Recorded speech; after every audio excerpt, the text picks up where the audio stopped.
Duck, the Great Western engine, worked hard in the yard at the big station. Sometimes he pulled coaches. Sometimes he pushed freight cars, but whatever the work, Duck got the job done without fuss.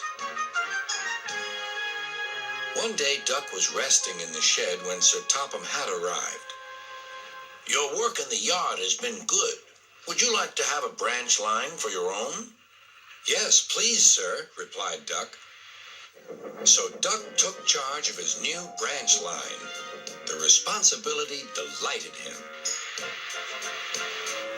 The line runs along the coast by sandy beaches till it meets a port where big ships come in.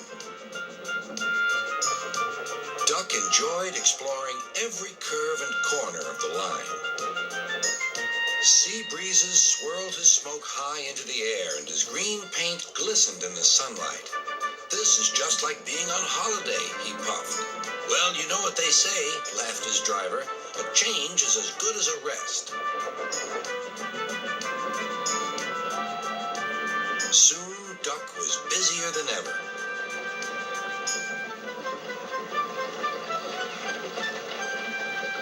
Sir Topham Hatt was building a new station at the port.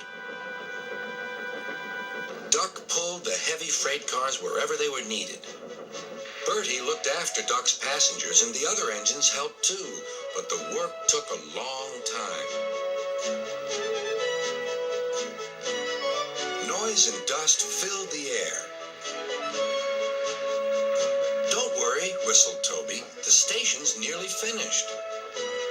"And on time, too," said Duck thankfully. Duck felt his responsibility deeply and talked endlessly about it. "You don't understand, Donald, how much Sir Topham Hatt relies on me." "Ach, aye," muttered Donald sleepily. "I'm Great Western, and I—" "Quack, quack, quack." "What?" "Ye heard? Quack, quack, ye go. Sounds like ye'd an egg laid. Now wheesht and let an engine sleep." "Quack yourself," said Duck indignantly. Later, he spoke to his driver. "Donald says I quack, as if I'd laid an egg." "Quack, do you?" pondered his fireman. He whispered something to Duck and his driver.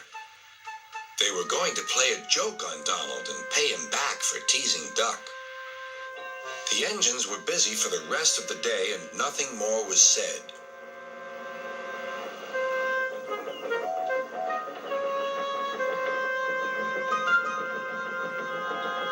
Not even a quack. But when at last Donald was asleep, Duck's driver and fireman popped something into his water tank. Next morning, when Donald stopped for water, he found that he had an unexpected passenger aboard. A small white duckling popped out of his water tank. "Now, who's behind this?" laughed Donald. The duckling was tame. She shared the fireman's sandwiches and rode in the tender. The other engines enjoyed teasing Donald about her. Presently, she grew tired of traveling and hopped off at a station, and there she stayed.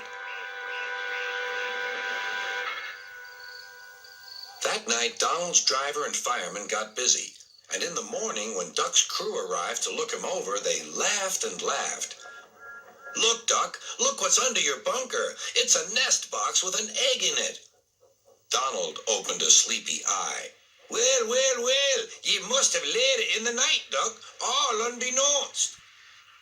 Then Duck laughed too. "You win, Donald. It'd take a clever engine to get the better of you." There's a pond near the duckling station. Here she often swims and welcomes the trains as they pass by. The station master calls her Dilly, but to everyone else she is always Donald's duck.